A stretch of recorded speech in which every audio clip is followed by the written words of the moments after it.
I don't know if this story resonated with people the way that it resonated with me, but they caught the Pennsylvania convict that escaped and everything. All right, did you already know about this? Okay, so some of y'all didn't, so I'll explain it very quickly. Very, very quickly, I'll try to give you the rundown on what happened. Basically, there was this guy, and you can watch it, they released the footage of this dude escaping prison, right? He escaped prison, okay? So then this dude walks up. I should also mention, when I saw the escape, I was rooting for him to be like a burglar or like you know what I mean? Like something that you could bank rob or something you could really get in the story. Turns out he's a murderer. So I was like, please find him immediately. Please, please, please. He is killed. He is a killer, all right? And the worst part about him being a killer is he little. So he is a little killer, and that is the scariest type of killer. Bro, you are big. If you stood up to kill me, I'd be like, that makes sense. I'm getting killed by a man right now. You know what I mean? Like if a big man goes to kill, that looks like what he want to do anyway. Like if you a big dude and you kill, that all makes sense. But if you a little killer, if you just walking, I'm like that's... Because I don't know who he killed, what he did, but all I know is he a killer and he little, so it must have felt like Chucky coming at you when he was coming. Doesn't even feel like he take regular steps. He feel like they do that wind-up toy shit, you know what I'm talking about? Where he's like, murder, you know what I mean? And so I was freaked out by that. I was like, once they told me he was a killer, I was like, please catch him quick. So this is what he did. So basically, he walks up to two pillars that are in the prison, right? And he put his hand on one pillar. And he put his foot on the other pillar. And then this motherfucker moonwalked up until he got to the roof. I've only seen Jackie Chan do that in Rumble in the Bronx and Looney Tunes. Those are the only two that I've seen moonwalk up two pillars like that. And he did it like it was nothing. And then he jumped off the like side of the building, was on the roof, jumped over that wire, jumped off the building, and then ran into the bushes and stuff. And they couldn't find him because he little. Okay. And this is the worst part. Okay, so he's so little that they locked down everybody. They made everyone in a like a wide radius stay inside. They were like, don't. Yeah, it was where? It was in my parents' backyard. He was in your parents' backyard?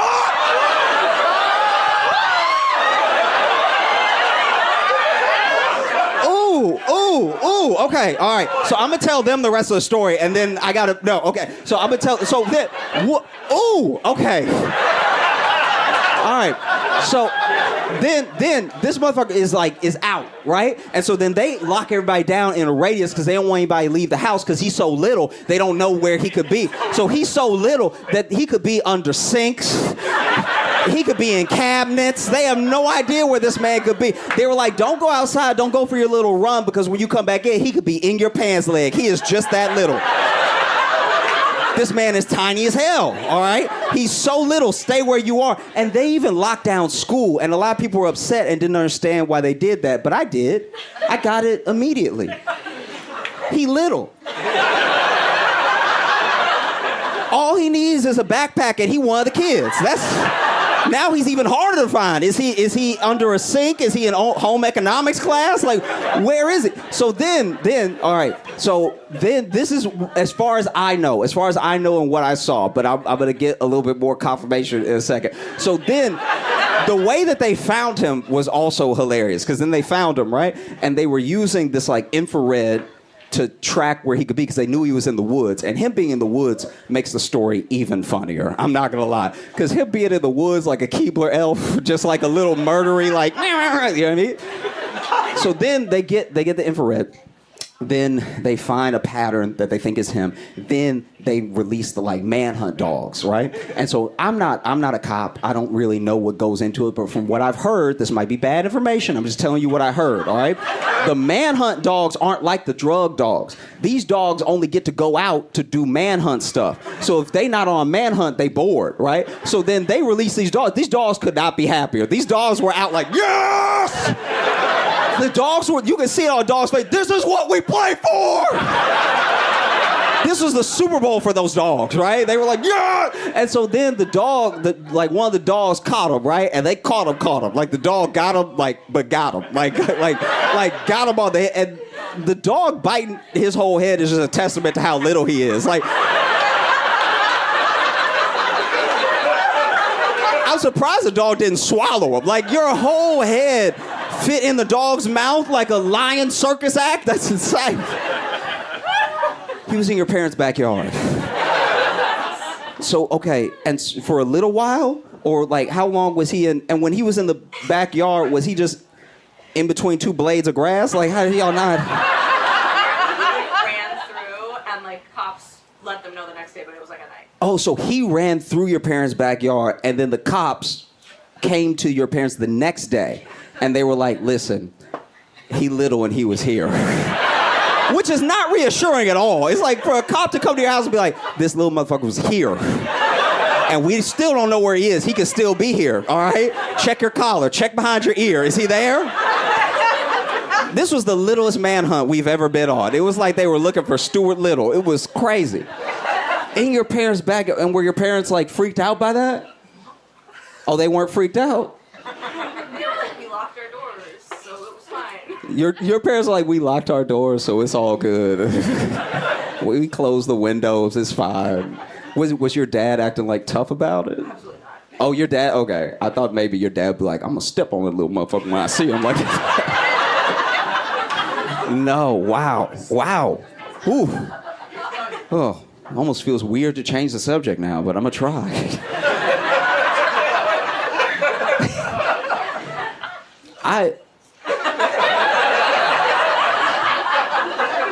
I know. What do I do now? So, look.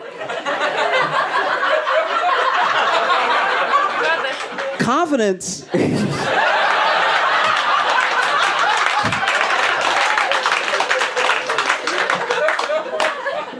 Confidence is not a meritocracy. One of the things that hurts men in their lives more than anything is not having confidence. And some men have so much confidence, and it's like completely unearned. You're like, where did it come from? Did it fall out of the sky and hit them? Was it like an asteroid? Where did they get this confidence?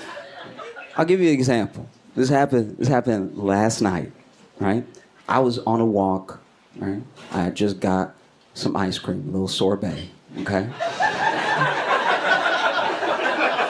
I'm on my walk, I'm enjoying my strawberry sorbet, and I see next to me two beautiful, like truly, truly beautiful women, right? And we're all about to cross the street. And then as I was looking over at them, past them, I saw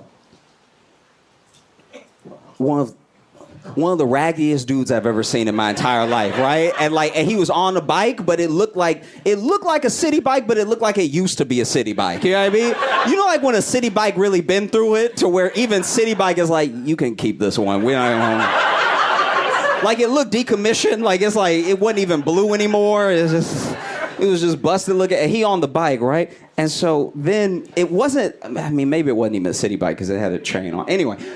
So he's riding the bike, okay? And he rides up to where the three of us are standing, and he immediately shoots his shot with these two women. I've never had broke bike shooting my shot confidence. And two women who look done up. Like, they look like they just got, like, it must be one of their birthdays or something. They look incredible. And he rolled up, and he did the thing where he tried to slow down, and he wanted to swerve on him. You could tell he wanted to swerve, but he couldn't get the handlebars of the right position. So, you know, he wanted to be like he wanted to, like, you know what I mean? You know what I'm talking? He wanted to, like, flip on him. But instead, he was just like, how y'all doing, ladies? How y'all doing? And so all three of us turned. And I don't know why I turned. Like, but all three of us turned. Like, and then he just proceeded to lay it on thick. He's like, how you doing? You know, y'all looking good tonight? And it's like, it was one of those things where I was like, where is it coming from? But then I thought to myself, I'm like, the place that misplaced confidence really comes from it's a numbers game. Every man knows that it's a numbers game. And you have to remove your emotions from it because he knows in his head, if they say no to him, that literally just makes sense. So we can only go up from here. You wonder why raggedy dudes try it on with you? It's because they know you should say no. On the off chance you having a bad night, your confidence fucked up, you don't really have hope, and you say yes, that's my night. And so they at first they were going to ignore him, but then they saw that the light wasn't turning because we still had 20 seconds on this other one. So we knew it was going to be 20 seconds. So he's like, how y'all doing? Everything good? You want to hang out? What y'all doing later and everything? And then they were like, oh, no, we're good. Thank you so much and everything. And then he was like, all right, I mean, you missing out when you're not hanging out with Leroy. He said his name in the third person. Like, that's the confidence. Anyway, so then he's like, you're missing out if you're not out with Leroy. And then he went to like start up again, and you could tell you want to do the like when you're on a bike and you try to really get one going so you get high on it so you can really come down. So he tried to get high on it, and right then the chain broke, and so the chain broke on the bike, and then he just, without saying a word, just sort of got off the bike and started walking the bike away. He was like, all right, y'all missing out, but all right.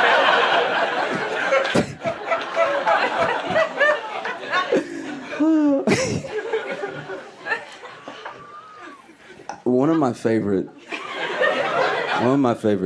like types of stories in the world are snitch stories. You know what I mean? Like when somebody is part of a criminal organization and they turn and they try to like not get caught. So, and I think it's because I'm a snitch. I am. Like, I'm such a snitch that when I was little, no kids wouldn't let me do dirty stuff with them because they were like, you gonna tell. And I was like, yeah, I would. Yeah. You're not even wrong. I really would. I would panic. I'd tell everybody. I'd tell everybody everything. I'd probably tell them stuff that didn't even happen. I'm telling just to make the story feel full. My favorite snitch story of all time was this guy was in a gang, and he got caught on some unrelated stuff, and then he turned state's evidence, right? So then he started working with police, became a confidential informant, and was giving them everything on the gang as an enterprise. And then the day came that they had planned for so long. He was supposed to give them the time and the place to meet where the stash house was, when the stash house would have the most money, the most guns, and have everybody there. And so the day came, he called the police. Police bust in, and they're arresting everybody, and they're seizing everything. And there's video that leaked of it that then became part of a little documentary on it. And you can see in the thing that the cops, when they're busting in, forgot to arrest him. And so he knows he needs to be arrested. So as the cops are even running past him, he's like, oh no! Ow! Oh my God! What is happening? Oh, y'all, they got us. Oh no! And there's a little subtitle on the thing where the man is sitting on his hands, uncuffed, whispering to the cop, motherfucker, cuff me. What are you doing? You trying to get me killed? Man, you all have been so fantastic. Thank you so much. I'm Josh Johnson. I know that y'all consume a ton of American news because we're right there, and we're pretty loud about it. So I know y'all saw the mugshot and everything. Sure. I was fascinated by that day, but not by him, not by Trump. Most fascinating person to me in that whole day, because Trump went in, turned himself in, and he had a lot of co-defendants, like 10 plus co-defendants that also had turned themselves in that day, take their mug shot, everything. But the person that I'm the most fascinated by is this dude named Harrison Floyd. Right? Now, Harrison Floyd is one of the co-defendants with Trump, and he's the only one out of all those people that did not get a bond agreement, right? He had to sit in jail until he could see a judge. He's also the only one out of all those people that is black. I should also point out, he's also the only one out of all those people that allegedly assaulted the FBI agent that tried to serve him his subpoena, all right?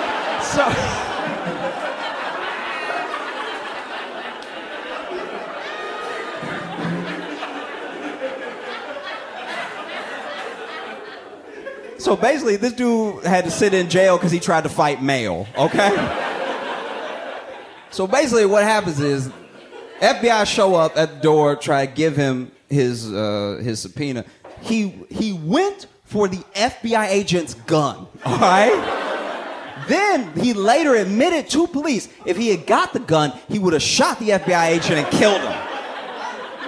He also admitted to police that if he had known it was the FBI at the door, he would have brought his gun and shot him and killed him, all right? That's what we like to call a thought, all right?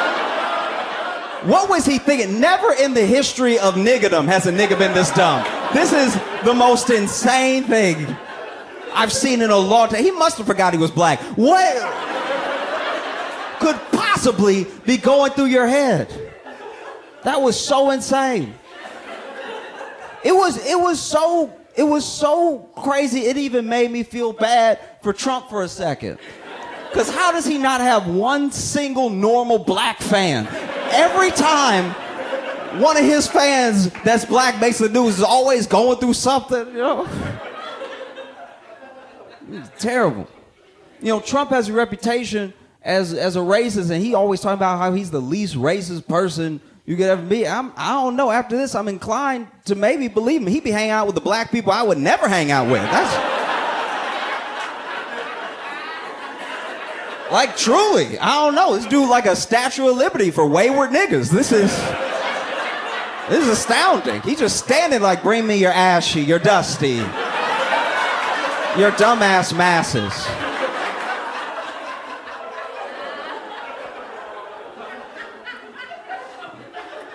The story was so crazy, I'm not gonna lie, I even felt bad for FBI agent. I never thought I'd say that in my life. I even felt bad for the FBI agent, because if somebody goes for your gun for a split second, you gotta think they're going for your dick. You gotta be like...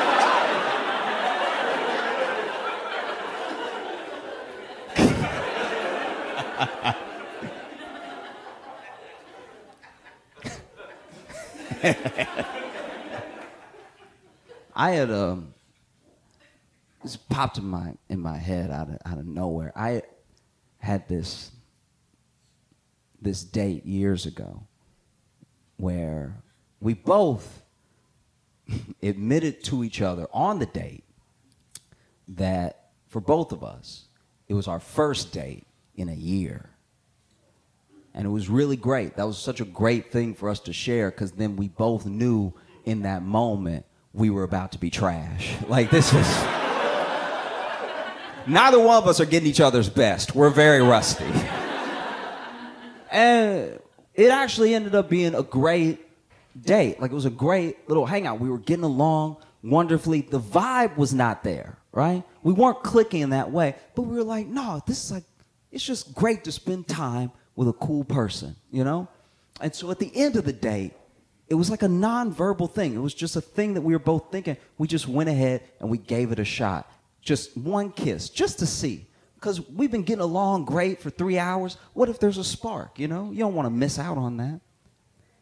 And I should mention that she's not just a lovely person, wonderful human. She also has the biggest hands of anyone I've ever met in my life. Her hands were huge, okay? And I'm not coming down on her hands, because I don't know if you noticed my hands since I've been up here, but I could use some more manly digits.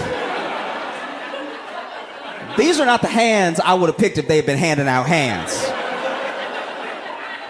These are piano fingers at best.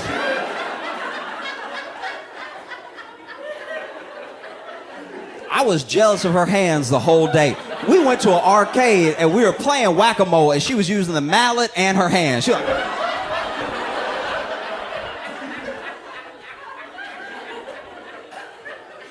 Her hands were so strong, she accidentally opened a locked door. Bathroom door was locked. Somebody was in there. She didn't know. She just twisted it. And we all heard the pop. It was a pop because she broke the lock. She has a locksmith right here. They just popped right and opened it. Oh, I'm sorry. You know what I mean? Spent the whole day jealous of those hands. And so we went to kiss, right? And as we went to kiss, I felt something. I felt something up.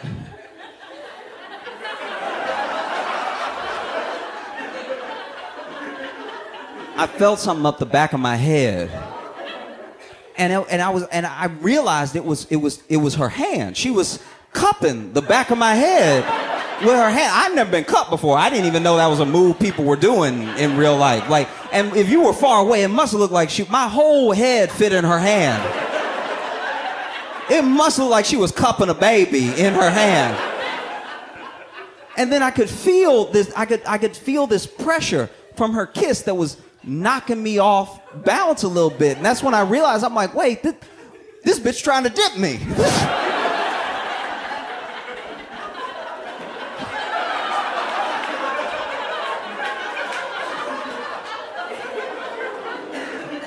I started fighting the dip. I was like, you ain't gonna dip me. You ain't gonna dip me. I'm a man, you ain't gonna dip me.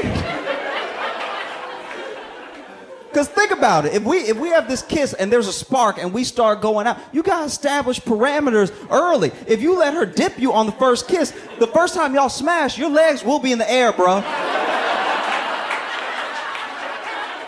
That's just the law. She already established dominance, all right?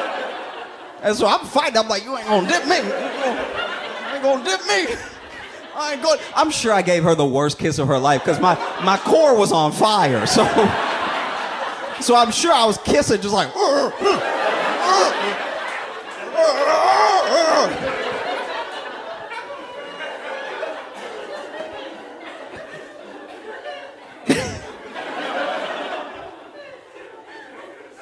I don't know. In those moments of the kiss couldn't have been more than like 8 seconds, but a lot was going on. You know what I mean? And like, I don't know. In that kiss, I kind of felt, at least what I imagined, like I almost feel like I felt like a woman for a second, because I was like, you know what I mean? Because I was like safe but in danger. You know what I mean?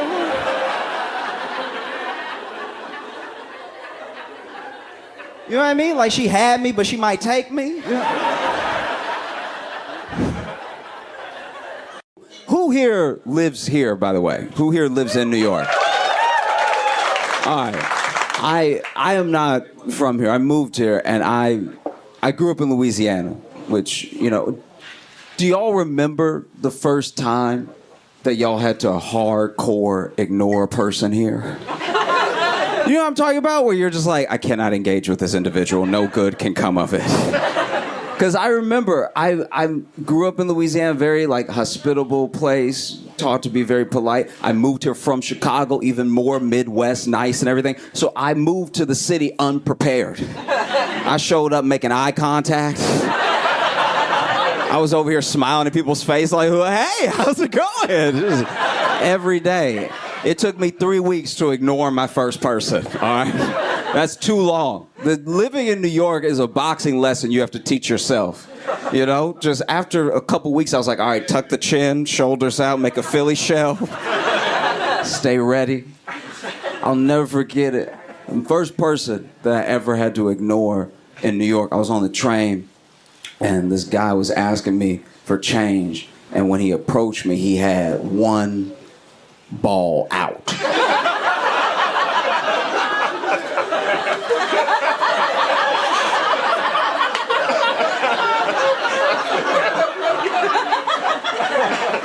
That's a rough approach, all right? Because I'm not gonna lie, one ball out, I don't even recognize it right away. Like that as someone with balls, I still, if I don't see the whole package, I'm like, that's alien. He walked up looking like a monster. I was like, I wish I had a gun right now. That's insane. I was so upset. And he walked out, and okay. So then I was looking at my phone, right? And the worst part is that I'm sitting down and he's standing up. So the ball is in my peripheral, all right? It's right there. There's no escaping. And it's just, he too close for me to look harder at my phone. It's like the top right of my vision is fucked right now, okay? And so I can't look away. There's no looking away. And he's talking. He's like, come on, man. I know you hear me, man. And then I'm just like, no, just ignore him and he'll go away. It just just look at your phone harder and he'll move on, right? And then he starts getting upset. He's like, come on, I know you hear me, man. But the more upset he gets, the more animated he gets. And the more animated he gets, the more he moving. So now the ball is bouncing. The ball is bouncing up and down. This man is dribbling in my face. And I'm just looking at my phone, and I'm just like, just ignore him. He'll go away. And this is the thing. I didn't cry. I did not cry. I just didn't not cry. Like, I did start to tear up eventually, and my vision got blurred. Because this is the thing. There's no science behind what I'm saying. I'm just telling you what I saw when I saw it out of the corner of my eye. I didn't want to see it. So it's not even like something I'm trying to relate. It's just, every time he bounced, it felt like the ball got longer. And I was... That's just so like so then I'm tearing up, and then he still is getting madder and madder. He's like, hey, you can't just sit there. I'm a human being. You can't just ignore me, dog. And he's like bouncing around. And honestly, I'm not gonna lie. He yelled at me for so many stops. I genuinely started to pray. And that's not a prayer you think you'll have to pray in a place that's not prison. You know what I mean? Like, I was just sitting there like, I don't know, I don't deserve this, Lord. I've been a good and faithful servant. All right, this is crazy right now. And then he was like, you know what? Screw you, man. I'm done with this. And he goes to turn around, but he's still clearly upset. He's still very mad. And so then, even as he turns around, he's like, and another thing. And then the ball swung. And I was like, sir, you're going to need to kill one of us, all right? Unacceptable.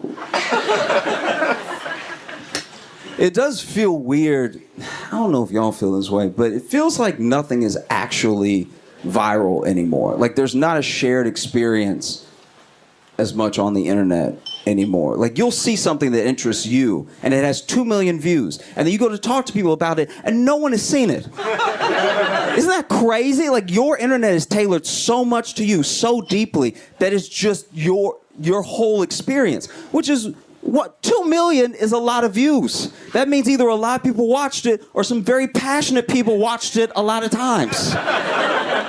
I'll tell you my favorite video, because I'm sure you haven't seen it. It's only got 2 million views. So, my favorite video this week is a white woman in it. Probably my favorite white woman of the week as well, because she walks in to this police station with a gun. All right, already very good, right? Already gripping. So then she walks in with the gun, and it must be late because there's no cops around, right? But then there's this receptionist, like, desk and glass, and she just starts beating on the glass with the gun, just beating on the glass nonstop, okay? And then I guess a cop finally comes towards the glass, and she's like, bam, bam, right? And then he moves out of the way, and then she's just walking around, and she's got the gun. I should point something out. The whole clip, she's holding the gun like this. Like, it's the wildest gun position I've ever seen. No wonder she didn't hit anybody, because it's just like this the whole time. And she's walking back and forth with the gun like this. Every once in a while, she's like, bam, bam. And then my favorite part is she sits down and crosses her legs, puts the gun down, pulls out what I think is a thermos, takes a couple glugs, puts it back down, gets up with the gun, bam, bam, bam. And then, police tase her and tackle her, and it's all settled. Now, the reason that I'm so obsessed with this video is that there's no sound. So I don't know what she's yelling about. I don't know what any of this is about. I don't know what was said or anything. So then I had to, like, insert it for myself. The video has 2 million views, and I think I am 1.9 million of those views. I think I've not been able to stop watching, because this is my thing. White women are so helpful, especially to the police. So I feel like she just walked in and was like, hello? I found a gun. I found this gun outside, and is anyone here? Hello? Hello? I can't, I'm trying to return it. Is that my gun?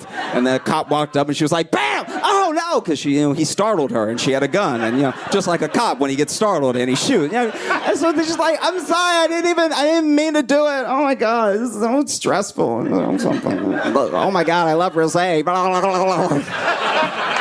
Anyway, does anyone want this gun? And then they tase her and they tackle her. And then even as they're picking her back up, she's like, it's not even my gun. You guys should be more responsible.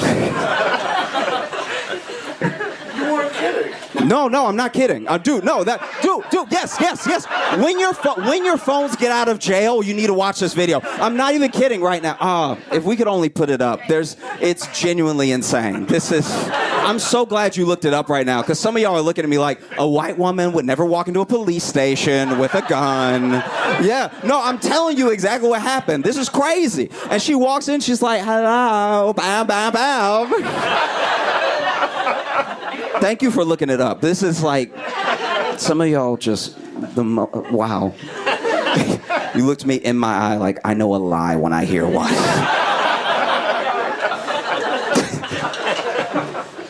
I will, okay. You know what's actually crazy? I thought about this weekend. You know what I've never done at all in my life? I had to really think about it. Never once in my life have I Googled Jada Pinkett Smith. So why do I know so much? Why do any of us know so much? Isn't that crazy? I've never even Googled Jada and Will. I've never sought any of this information. I know so much about them, it feels like we're related. It's devastating. I don't know if y'all saw the most recent interview. She's given her 1,000th. And in it, she says that she says so many things. First of all, she said that she sold crack when she lived in Baltimore, which is like believable. That's a very entry-level job in Baltimore. That part I was like, and? But then she also said her and Will been separated for like 7 years. Which, what? She also said that Tupac is her soulmate. It's like she's going out of her way to hurt Will's feelings now. This is really insane. Tupac is your soulmate. You've been married for decades. My soulmate's a guy from the 90s. And the more I think about it, and the more I listen to Jada talk, the more that I'm convinced that Tupac died to get away from her. Like, I feel like...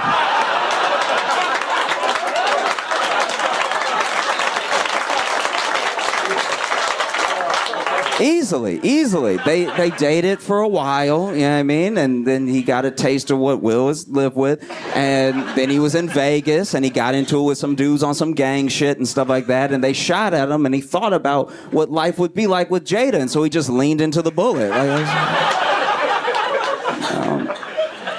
She said they haven't been together. Her and Will have not been together since 2016. Which does make the slap more confusing now. That's right, because like that, they haven't lived together since 2016. Now it feels less like you were defending your wife and more like you just wanted to hit Chris Rock. Like, turn that man to a tambourine for no reason. That's insane. It really is. Like, what? Not even defending your wife at this point. You were defending your neighbor, I guess. Haven't lived together since 2016. It also makes the entanglement more confusing now. Watching Will and Jada is just like the Black Inception. You know what I mean? It's just a nightmare and a nightmare and a nightmare. There's twists that nobody asked for. What? Entanglement. Because then, this is my thing. If they weren't together, why'd they have that whole talk acting like they were together? It made them look worse. Why did they do that? It made her look like a cheater and him look like a cuck, but then they weren't together. So what's the big deal now? I mean, the big deal is that she fucked her son's friend, which is... A lot of people don't know that. That was Jaden's friend. So Jaden over there waiting for play dates and stuff. Ain't nobody showing up like it's a Brazzers video.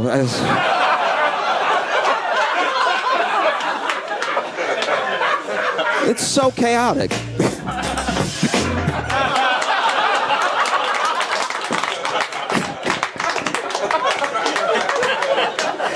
No, it's just very chaotic. And look, I want to be fair for a second. I do want to be fair. Everyone comes for Jada, and everybody shits on Jada so hard. And I get it. It's easy because she won't stop talking. But, like, some of this is on Will. We can all agree about some of this is genuinely on Will. People blame Jada for the slap. That's not her fault. That's a grown man. And he got up there, and he slapped another grown man. You can't blame her for that. It's not like she used her powers. And people blame a lot of the marriage stuff on just Jada. Will is also married to Jada. You know what I mean? He could get a divorce if he wants to, but he doesn't want to. He does not want. And if you pay attention to the interviews, he said it. Divorce is not an option. He'd rather them live as single people and still be married than to get a divorce. Which is weird. It is weird. I understand. For a long time, they were the symbol of black love, especially in Hollywood, right? And that's a symbol that he carefully curated that maybe she didn't want to be a part of, but it's one of the reasons he can't let it go, because it's a failure that he will not accept, right? But to just live as two single people but still be married is weird. It's very odd. Who is it for? It's not for them. They're not together. It's not for us, because now she aired it out. Everybody knows. It's not for the kids, because they're already weird. So who is this for? And like, I mean, it must be rough. I do get it. I have empathy for both of them genuinely, because I think Will, you know, came on strong, wants to make it work and everything, and Jada was just not having it. And a part of me, you know, I'm wrapping up, but just a part of me, a part of me gets it.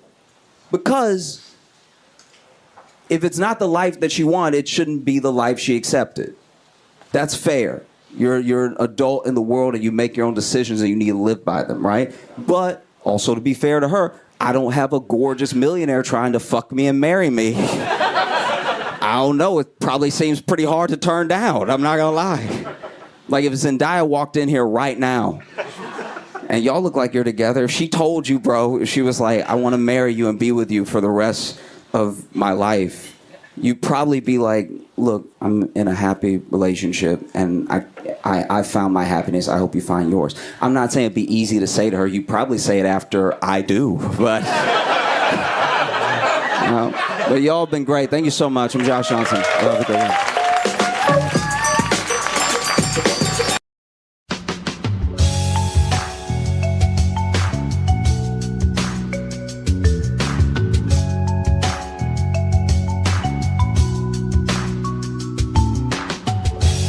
Welcome to Josh Johnson's show. I'm Josh Johnson, joined by my co-host, fellow stand-up comedian Logan Nielsen. Logan, how you doing, buddy? I am doing well, man. How are you? I'm doing pretty well. You know, I'm excited for today. Today's been on my mind for quite a while. Why is that? Tell the people why you're... Okay, so... Talk a little bit louder, sorry. Okay, if you remember, we embarked on an adventure a few episodes ago, a porta potty adventure. And we asked listeners to write in with how they think the sequel would go. You know, the sequel to the film that we have yet to make. Mm-hmm. And I always find that the best films think way ahead of budgeting, casting, all that stuff, and they just write out all 2 or 3 movies initially. And so that's what we're here to do. They always say don't write to your limitations, is what they say. Yeah, write to... to like the very edge of your imagination. Yeah, right to the crimes you want to commit on your audience. So, I'm going through and starring them right now, and I will say, Josh, we've got quite a few. Yeah, we're going to be reading what you wrote in as far as sequels to the Porta Potty adventures. Okay. You want to take turns reading these two? Yeah, that sounds good. Okay. You want me to go first, or you want to go first? You should probably go first. Okay, so I've got 1, 2, 3, 4, 5, 6, 7. I've got 8 here right now. Oh, jeez. Oh, geez. So I want you to just pick 1 through 8, and I'm gonna go with one of those. I have not read these yet, so If they suck, it may get edited out. So just letting you know that now. 1. Okay, I'm gonna start right up here then.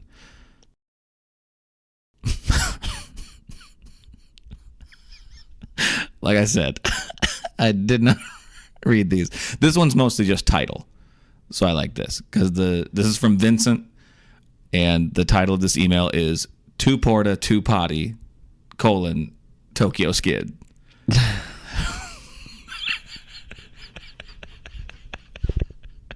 And all the email says, it just says, in this one, the shit really hits the fan. And that's it.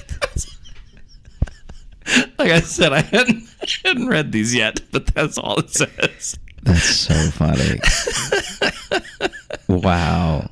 Points to the title, though. Yeah, points to the title. I like that. Let me see. I'm going to pull up just really quick for people listening now. It's not that many episodes back, but if you are looking for context to this episode, it's JJS number 117, Porta Potty, a true crime story, is where this all started. And so these are sequels, projected sequels. I guess we didn't explain it. Do we need to cover it all, what the story was? You just pitched the idea of a murderer who blows up toilets at every crime scene, and then I believe it devolved into really just a man. I mean, it's actually best to not recap it because I feel like it would just lead to confusion. Only because none of it that we've read, none of it that we will read, none of it that we've said is happening. Right. You know? Yeah, so basically just we try to make our show as evergreen as possible, but basically if you want to, this is a true sequel. You got to see the first one. This isn't some Marvel shit. We're gonna recap a bunch of movies up top to try to make sure you're with us. Sorry, we don't do. I think what we would accidentally this is Lord of the Rings 2. You better have seen the first one. We would accidentally take as long as the first episode took to explain it, and write our own sequel while we're doing it. Okay, do you want to read one, or since that was a short one, do you want me to do another one? I can read one. Okay. So here, all those highlighted ones. Go ahead, choose your own adventure there. All the highlighted ones. Do I sound okay? I feel like my mic sounds. Does it sound good to you? I mean, you sound so different to me than you must sound to yourself. Okay. We should actually switch headphones so you can see what I mean. Because you're telling me to like talk louder, and you're telling me, but I swear to you that. Well, I know I asked you to talk louder because you were coming up low. I feel like both of us are yelling right now. Really? In my ears, yeah. Yeah, my headphones. Just once I plugged yours in, we can switch if you want, because I would much rather hear less than hear what I'm hearing right now. Well, you don't have to wear them if you don't want to. Yeah, but clearly you should wear so you can hear what. These won't reach to you though. All right. This is a shorter. Okay. I'm just saying this is a shorter cord. You're far away from. I'm saying with you. You don't gotta like be angry about my logistics I'm not angry of measurements. I'm not angry at all. This one, let's see. I'm just gonna. Okay. That's all staying in. This is coming from.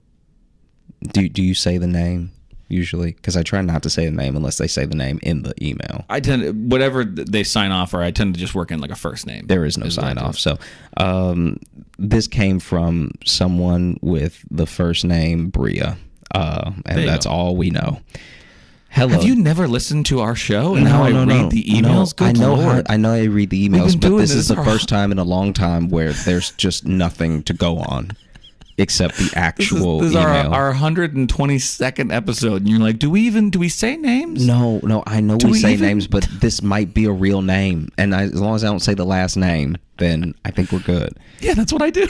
Yeah, but you're like, oh, when I say the name, and it's a lot. Hello, J-Lo. I would love to dance with the idea that the two men Anna had unfortunate dinner dates with were actually in collaboration. Enter the Porta Potty Dynamic Daters, PPDDs. Wow. Okay, that's a truly it's barely a deep cut, but it's a medium cut.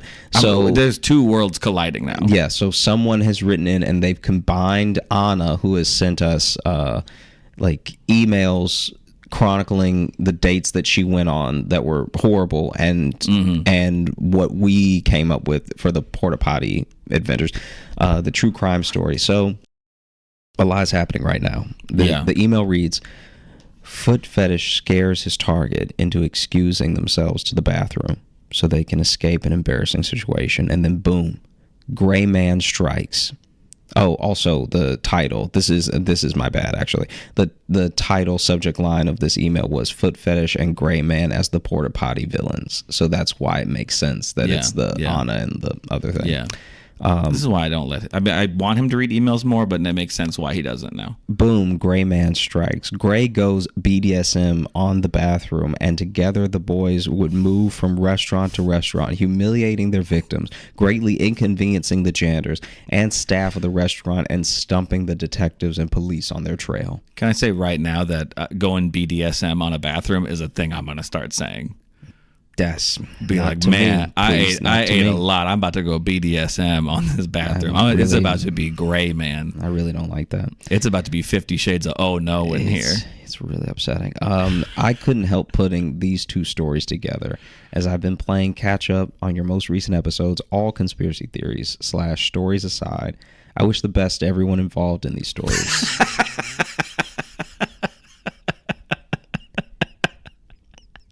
Yeah, whether the story is real or fake, I just hope everyone's fine. And to Anna, I hope you find a man who treats you right. Absolutely love the show. Thank you both for all that you do. Well, thank you, Bria. Thank you so much. Thank you for adding an extra layer that I didn't see coming. Maybe there is some sort of extra person that besides the main villain in the sequel, you know? Well, maybe what we find out is that the killer, the murderer that the detective is chasing, he is following the man who is having the bathroom troubles to cover up his own crimes. You know what I mean? To lead the police after him. You know what I mean? Yeah, I think I know what you mean. You know, it's like he's trying to as a scapegoat a little bit. Mm-hmm. I like that. Yeah, let's keep it. Okay. Yeah, let's keep it. Yeah, after each of these, let's decide if it's staying in or not. Yeah, let's just keep it in there. Okay, this one here. Okay, this one's a little bit longer. This is from Sid, and the title is Porta Potty Sequel. Hi, Josh and Logan. It's Sid. You know, the guy who said Logan wasn't fat that one time? Oh, God, that was funny. That was very funny. That was one of the funniest things a listener has ever said to me. We were in Rosemont outside of Chicago. And we had just done a show together, a stand-up show, not a live podcast. Yeah, just stand up. And this guy's coming up talking to us. We're having a quick chat. And as we're chatting, he's very complimentary of our sets and everything. Yeah. And then kind of out of nowhere, like right as we thought we were about to all part ways, he turns to Logan and he's like, "You're not like fat like you make yourself seem." I believe the exact wording was, I was expecting you to be a lot fatter because of how you talk about yourself or something. Yeah, that sounds more correct. It was something like that. It was a compliment. He was being kind of being like, listen, you're hard on yourself. Mm-hmm. You aren't that fat. But it was to just say I was expecting a fatter man. Yeah. Also, when won't feel great either way. Yeah, when you say that, you are saying fat. You know what I mean? It's like when people say something's not that bad. It's like, so you're admitting it's bad. You're admitting it's not great. You're just saying it's not as bad as people have made it seem. Ooh, thought this would be worse. Is what? Yeah. Which was still, I could tell it came out wrong, even when he said it. It's like we have a lot of listeners who come to shows now and they don't, they know your stand up, but they don't really know my stand up, and they'll be like, oh man, like I didn't know what to expect, and like you're funny too, and I know they're being complimentary. Mm-hmm. That wording doesn't feel great because it means they went in maybe expecting me to suck, or just like not really knowing what the show would be. Right? Yeah. Like maybe they thought that we'd just be up there together. Yeah, that we'd be together. I'd just be off to the side, just laughing at your jokes. I wonder if what they imagine it's going to be. I have nothing. Yeah, I have no they'd be sitting next to you. Yeah. But I loved hearing the process of you guys coming up with a whole movie script on the fly in the Porta Potty Killer episode. I like coming up with stories too, so here's my shot at a sequel with a twist at the end. Hope you guys enjoy it. All right, here we go. The retired detective is woken up in the middle of the night by a phone call from the police chief. The chief is asking him to come to a new crime scene despite his retirement. It looks like the Porta Potty Killer is back. At the crime scene, there is a new detective who can't stomach the mess. Three dead, 4 in critical condition, and 6 stalls out of commission. That sounds like the Pablo Francisco way of describing the movie. Like when you list it like that. 3 dead, 4 in critical condition, and 6 stalls out of commission. The old detective suspects next of kin, but the killer's son and daughter are both clear. The son hates his dad and is all too happy to see him in prison. And his daughter hasn't seen him since she left with her mother, his ex-wife, 9 years ago. It's like when you hear it as more than just a sentence at a time, it's so funny because imagine if the narrator guy from the trailer really was the guy the entire time, like the full Morgan Freeman guy. You either get busy living or get busy dying. Poor Andy had to crawl through 100 yards of human shit. Do you want me to keep doing the voice? Yes, please. The detectives go visit the potty killer in prison. It just says potty killer, which I know porta potty killer is already funny, but potty killer just seems silly. I like it. The detectives go visit the potty killer in prison and get his input. He says there's only one person who could do such damage. Potty killer does sound like he's 4. It does, yeah. His nephew. A skinny, athletic kid who's lactose intolerant.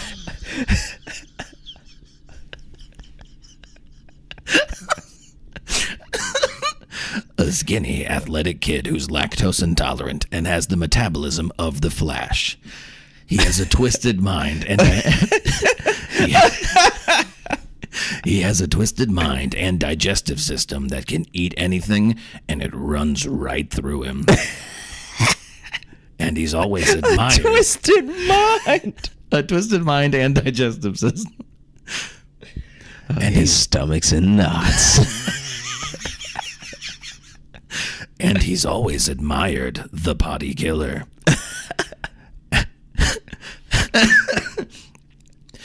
As they're told this, the news reports show another incident. This time, an entire bathroom was taken out and there were 2 deaths. The killer tells them that there must be a mastermind behind the incidents because his nephew isn't that smart and they should look for them first.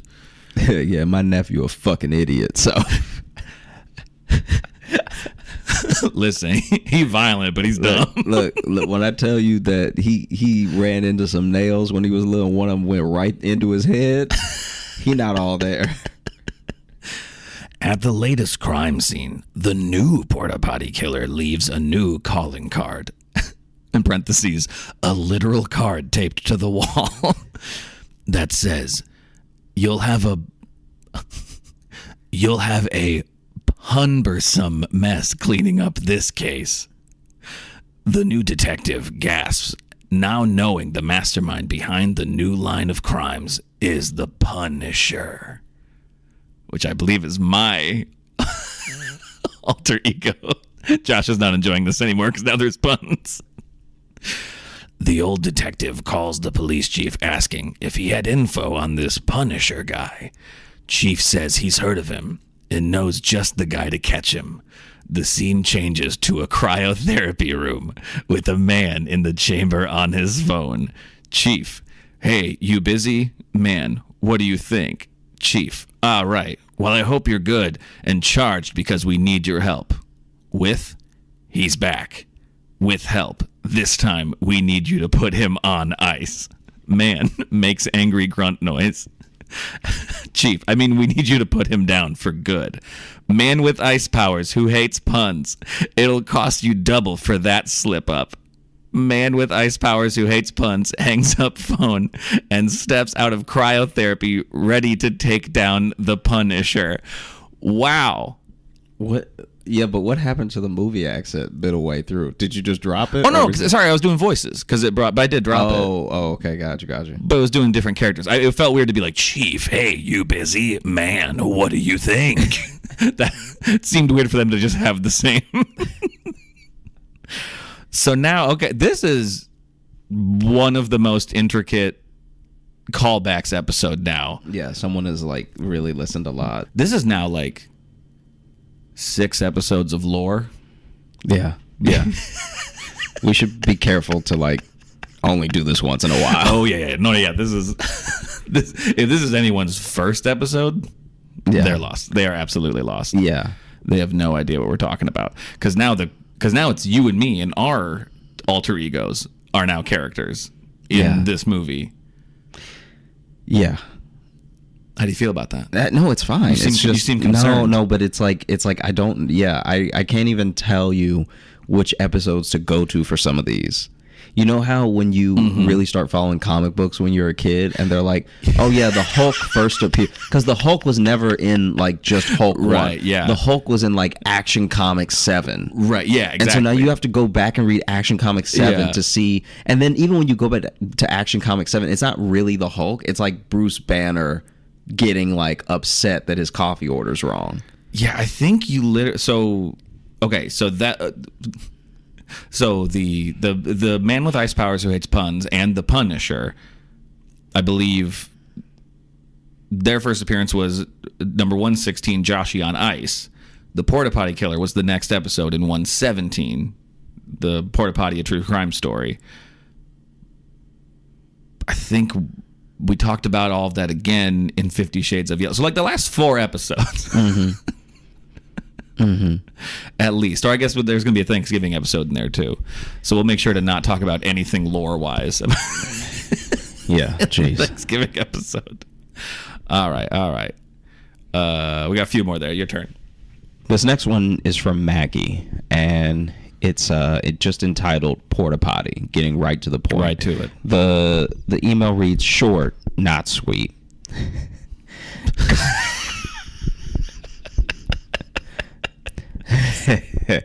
Cop who retired has unleashed all the pent-up emotions and, well, shit.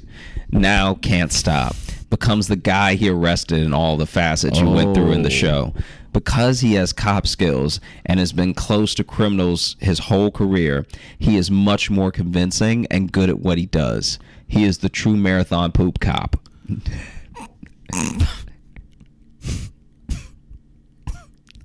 Using your list of how to be a good criminal with a few new ideas of his own. And again, it's all about the poop. He isn't trying to kill anyone, but he targets the people he has arrested in the past, but couldn't make charges stick. This will stick. Revenge has never smelled so bad. Now that is interesting, though. Yeah. I don't know if a movie's ever done that where the sequel is the cop. The cop who is cop really snapping. It's the cop who put him away. That would be like if they did a sequel to 7 and it was Morgan Freeman just like, shit, how about 8? And Yeah. Or just like an actual Batman movie where he's like, the Joker was right in the last one. I am going to just be everybody about to get it. Everybody about to get it. I'm done just punching. Yeah. It's time to start stabbing. Shit, I've made all these cool inventions. How about a gun?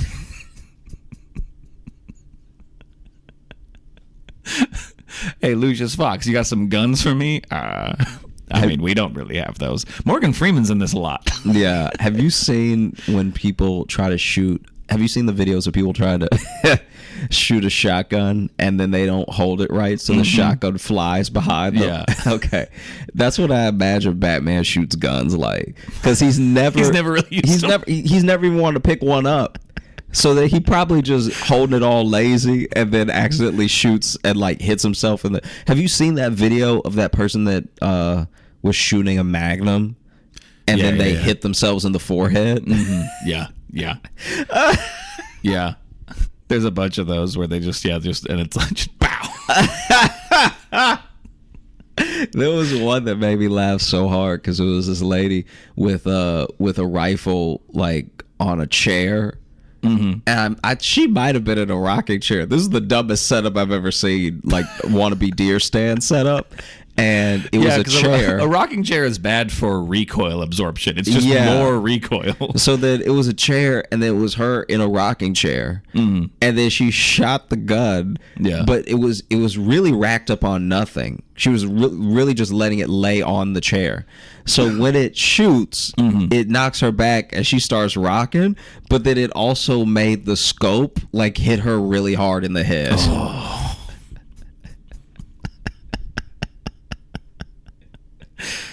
This one here, this is from Jeremy. The title is Porta Potty 2. This time, it's Poopstinel. Remember, it's a podcast. They can't see your reaction. You need to sometimes actually... No, okay, it's just rolling out, just closing eyes, shaking head. Just read it.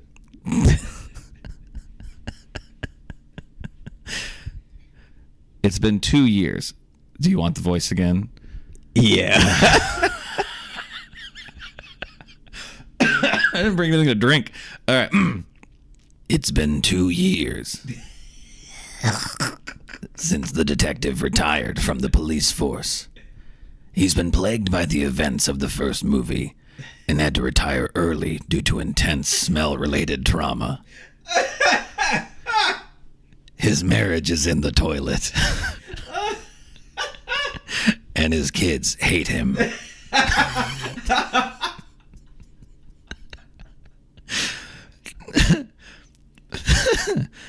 In order to fix his family, he books them a cruise to enjoy the Bahamas. He paid no mind to the fact it was a carnival cruise, given the circumstances of the poopy butt killer. The poopy butt killer. Who routinely struck at fairs, known by some as carnivals. Shortly after the detective and his family board the ship, something starts to stink, literally. On the third day, people start turning up dead in their bathrooms, shrouded in a god-awful smell. The rest of the movie is the detective playing a game of cat and mouse with the deranged killer who has escaped from prison and wants revenge on the detective for putting him in prison. The title would be Porta Potty 2, Boat of 1,000 Turds. And then it's all like big text like that. It just says, I copied this from the Notes app, so the formatting is awful. You guys rule. Let's make this incredible film series come to life. Jeremy. Thank you, Jeremy. Was Carnival the one that they did like sink and got filled with shit? I can't remember which one it was. I don't remember. Because I thought that's where it was going. Was that it was going to be one of those cruise ships? Yeah, that's what I thought. Which I think there's still room for that. But I like the idea. This is a real like Speed 2 cruise control situation of like, I don't know, this time on a boat. Is kind of, I like that form of sequel. Yeah. I like that a lot. See, now we're bringing current events in. Wow. Yeah. This is y'all are bringing it this episode. Can I pitch you a title that you're gonna hate? What's up?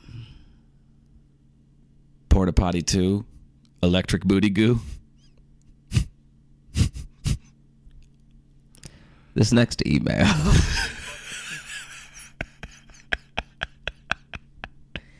Do you get it? They're like electric from our friend like electric boogaloo, Moss. like electric boogaloo. But I went The subject line booty goo, in like poopy. the email. Joshua, like is poopy. Porta Potty number 2, a true crime story in parentheses. Okay, who's this from again? Though, say the name again. Moss. Sorry, Moss. Okay. The opening scene is a detective interrogating the perp one last time before retiring. He left him with one haunting message. I was like you once, until one day I lost control.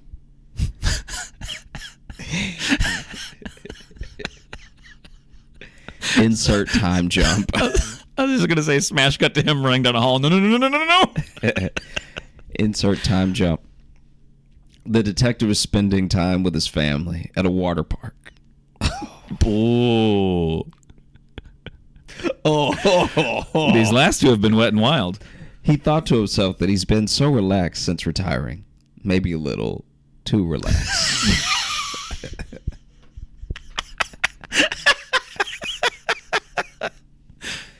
He was reminded of those haunting words right before feeling the need to go. Running out of the pool, he tripped several families.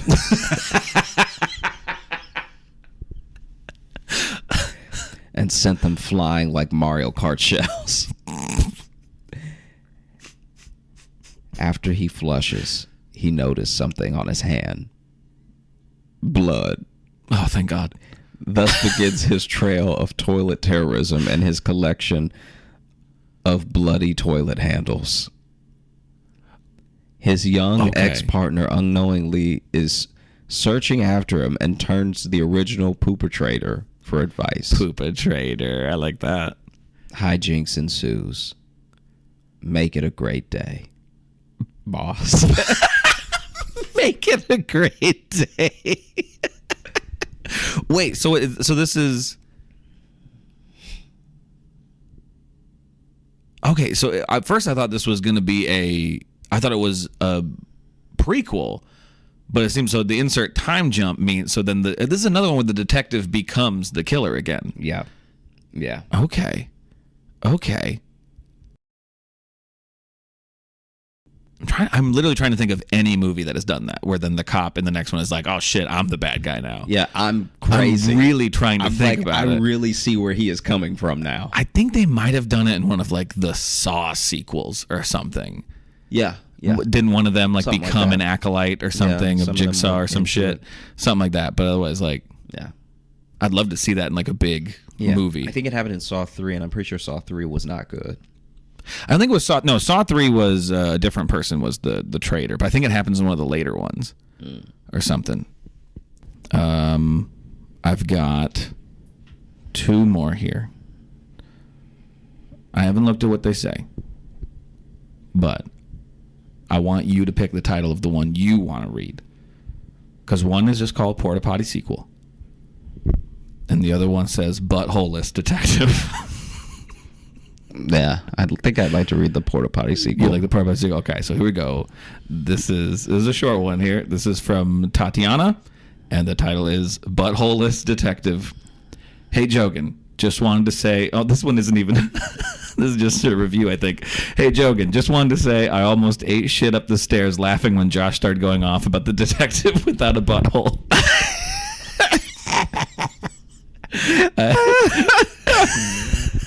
I guess I have the humor of a 12-year-old boy, and I'm okay with that. Keep it up, guys. Tatiana. Well, there you go.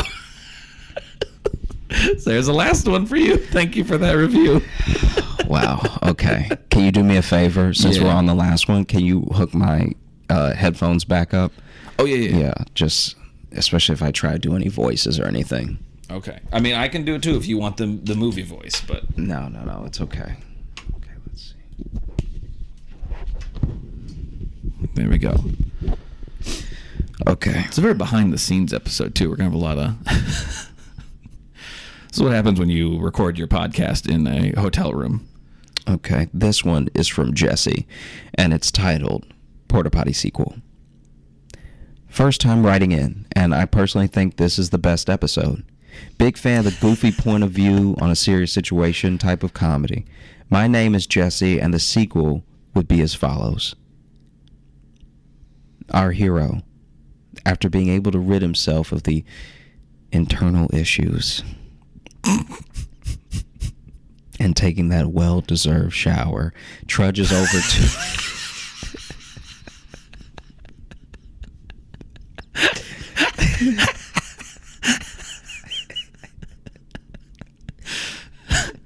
You...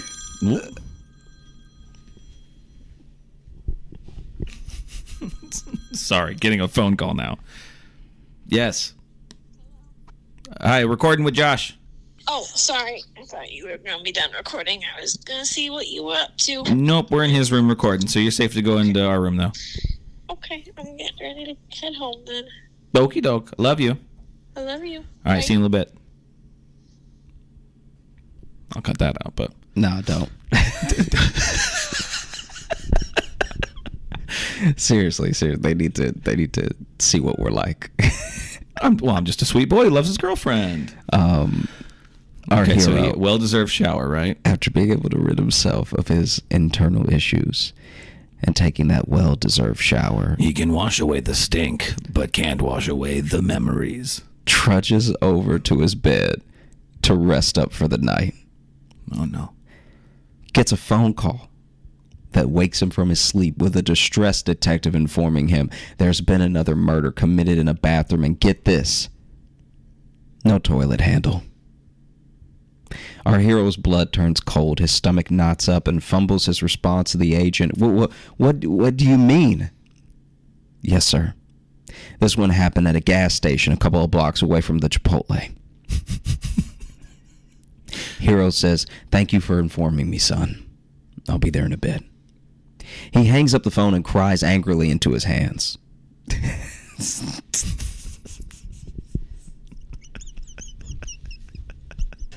Here's the thing, you know it's happened in like real life, but it's so funny the idea of somebody getting off the phone, crying into their hands, and then showing up. Yeah. Then they're like, all right, now off to work. It's like when y'all were talking about brunch this morning. It's like, imagine if you had called me. It's like, hey, we're going to go to brunch. You want to come? I'm like, yeah. I'll be in the lobby in a little bit. And then I cried into my hands. And then met you downstairs like nothing happened. No. Okay. All right. Boy, this is really an unfortunate angle on me, too. Sorry, now I'm just critiquing the camera that's on me. Okay. Cries angrily into his hand. Oh, it's an angry cry, too. It's not even just a sad cry. Oh, you dumb bitch! Furious that he has lost the edge he once had. Oh, yeah, because now that he's released, he's not going to understand how the killer thinks. And so he's crying angrily into his hands because he blew his butt out.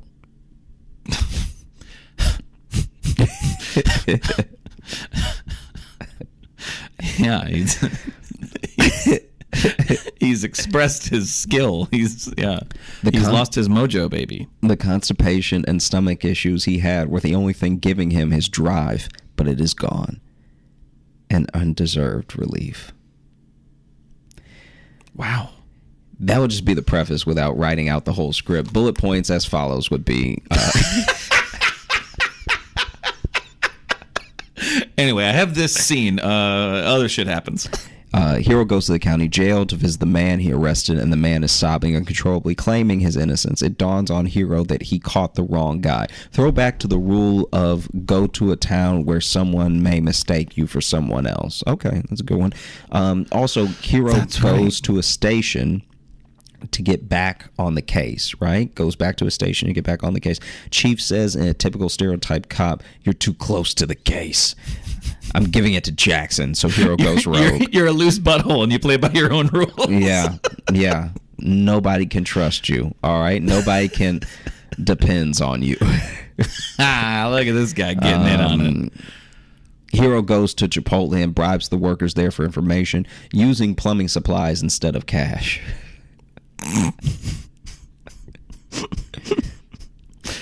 That's pretty much all I got. Don't really have puns for the bulk of the movie, but the title would be Pour to Potty, Lingering Scent. Ooh, I am a fan of Pour to Potty is great, and Lingering Scent is wonderful. Thanks for reading, and keep rocking on, guys. Well, Jesse, thank you so much. Yeah. What a way to end. Oh, God. I'm sorry. Just threw my phone at the ground. I'm sorry. Because I was trying to support it more with my index finger. The disrespect. And then it slipped. Okay, but... No, I know. I hear you. I know. I saw what happened. Floors are carpeted, so it's all good. Oh, my God. Yeah. Thank you to everyone. Thank you to everyone. Thank you especially to Jesse, because ending on that one, I think ends the like run of them really well. Yeah. You know, we've gone over some theories. We've gone over some really viable sequels. I think the next step, which this won't happen for a while, so don't get too excited, but I think the next step here is to actually write out like outline, a little outline, script. a little beat sheet. Okay. Using, what's been written in with some of our own sort of flavor and Well, and I think we have enough similar themes throughout these. I think pretty much all of these will influence the sequel a little bit. Because we got a lot of clearly, the cop is somehow either becomes the villain or at least has now lost his edge. Yeah. What I liked in that last one too, I would love to see a movie do that where literally it takes up an hour after the first movie ends. And they're just like, oh fuck, we were wrong. Because that's how that one is. They're like, oh shit, the guy we had a whole thing with in the first. That guy was just sick. He just had some stomach stuff happening that we grabbed the wrong dude. That would be a way to do a sequel, because then you wouldn't have to worry about filling them in on the first movie. You'd be like, listen, everything happened in that first one, forget that. Wrong guy. Yeah. Don't worry about it. We got to chase a different guy now. Yeah. Different killer. Ignore it. You didn't see the first one? Great. Yeah, it's actually better if you don't see It's the actually first one. better now, because that was a waste of your time. That we made a mistake. We fucked up. Yeah. We made a movie we didn't like. We're trying again. Oh man. Wow. I mean, so we're about 40. Mm-hmm. Do we want to try to fill this in with anything else, or do we just want to make this a short episode maybe, just since this was such a specific sequel? Yeah, I think we can go over a couple of different aspects Okay. that we really liked about, what was written in. So Okay. for you, just take us through things that you definitely think did happen in the sequel that, we'll use this to keep it in mind for when the sequel's actually made. Something that definitely did happen. Yeah, there are things that you read or I read that you really enjoyed. Tell me some things that you definitely know happened in the sequel. I don't know if I definitely know, but I do the obvious angle would be that, there's a copycat. The cop gets back into it, blah, blah, blah. He's distant from it, blah, blah. I really do love the angle of him just becoming the porta potty killer now, because he finally took a shit and now he can't stop it. It's led to a world of trouble. Mm-hmm. I really like that. I really think it's on theme with. Okay. It really it really keeps the heart of the movie, which the heart of this movie is the butt. But it's all about poop. It's all about the porta potty. It's all about the bathrooms are the main clue, right? Do you think anything about his diet is going to be addressed in the second film? I think we have to. I think we have to address his diet. I think that we need to address how much bread. Jesus Christ. That's my brother. I'm not going to answer that one right now. But Okay. Everyone's calling me. And I have my phone on Do Not Disturb, but it's the people in my call list, important people. Yeah. No, I'm with you. Yeah. It has happened to me. Yeah. So, of course, it's only the people calling me that it rings for. Yeah, I think we need to address the amount of cheese that he's probably ingesting, Well, and now that he's on the run, I think there's a panic of trying to figure out how to stop himself from being, because he's not really trying, he's not becoming the killer on purpose. Mm-hmm, he's truly, because we covered in the first movies, was that killer really a killer, or was he just pushing people out of the way on the way to the toilet? Because even at the water park, he's tripped several families. Yeah. Which means he's tripped at least 27 people. Exactly. Because a family is a unit. So you tripped a lot of people just for it to be one family. Yeah. So if you trip several families, Exactly. you're laying waste to some ankles. There's some knees that are never going to be the same. It's tough. It's tough. No, it is. It's the way you just looked down is you looked like it's something you've done. No. It's just you see a person change. You see this character change over time. Yeah. This is someone that wanted to do good. This is an internal battle that a lot of people in their actual everyday lives are fighting. They're fighting to not become the villain. Yeah. Yeah. So we see it in movies all the time. We see it it's a common theme in film. But in real life, there are people who are am I going to be not even the villain, this person's villain today? Am I going to become my villain that I've been chasing? The person I've been working to put down, have I accidentally become that villain? And in a way, I've seen it happen in front of me just now, because last couple episodes, you've been saying some puns. I've been saying some puns? Yeah. I've said 2. I'm saying you used to say none. No, I would say a couple. But I feel like I've gotten to you. You haven't gotten to anything. I feel like you can hurry up and go to hell. I feel like the man with ice powers who hates puns is becoming the man with ice powers who kind of likes puns. No, don't do that. All right? Okay. You're not affecting anything. What does that mean? Okay, you're acting like you're having an effect on me. You're not affecting anything. All right, I'm not having an effect. I'm the same. Wow, I'm the same person. What an insult to our friendship to say I'm not affecting you at I'm all. the same person I have always been. I know, and fuck, I wish you'd change. Really, really. I was something, just one thing. You know, this is classic you. All right. Yeah. What about me? Classic you. I'm trying to dig deep into plot progression and character development, and you're over here making it about me. Oh, sorry that I made it about you on the show called the Josh Johnson Show. But how dare me to bring Josh Johnson? The sarcasm is not helpful. All right. You see a sarcasm? All right. You forget that you wanted this show to be your name, and you're always mad when I bring you into it. No, I'm not always mad when you bring me into it. You creamer drinking bitch. You used it to distract, and you like to bring up old stuff. Yeah, you clumsy. You like to pull up old clumsy stuff. Ass creamer drinking. Okay, because you wanted to play innocent. You wanted to play innocent like it was just me, but I knew you could feel it too. All right, you were coming at me sideways. And I called it out as soon as I saw it. Couldn't help yourself, could you? I wasn't trying to call you out. I was trying to elevate your point by saying I've seen it tie into real life. Mm-hmm. The way you said it, the way you were trying to say you were seeing me be seen. Say that again. Came out pretty insulting. You know, came out pretty weird, and then it didn't take long. It didn't take long for me calling that moment out. Yeah, to us to get to the creamer and to the clumsy and stuff. Yeah. So I know what you think. All right, I know what you're thinking at any point where we're over here, acting like I'm being unreasonable. But I'm just calling it the way I see it. I didn't say you were being unreasonable. No, but you were looking at me like I was being unreasonable. The point I literally sarcasm in your voice. The point I literally made was to say you were being reasonable and making a good point, and I was tying it in to our show. Which, sorry to bother you, but most of these emails were tying in other stuff from our show. How about this? How about you slow down and quiet those plosives on the point? All right, don't hit me with the point. All right. You coming at me with the point I was trying to point out to you when I was making the point. Okay. Yeah. So then finally when they discover the detective, the one thing he won't give up is drinking creamer because he's a dumb bitch. Wow. Okay. Wow. Showing true colors. Yeah. True colors. Yeah. This is fun. It's always good getting to see you.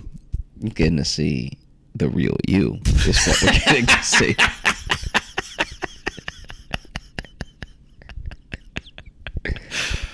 Oh, well, I didn't think this movie franchise would tear us apart, but I mean, that's what happens. None of the people in Fast and Furious get along anymore.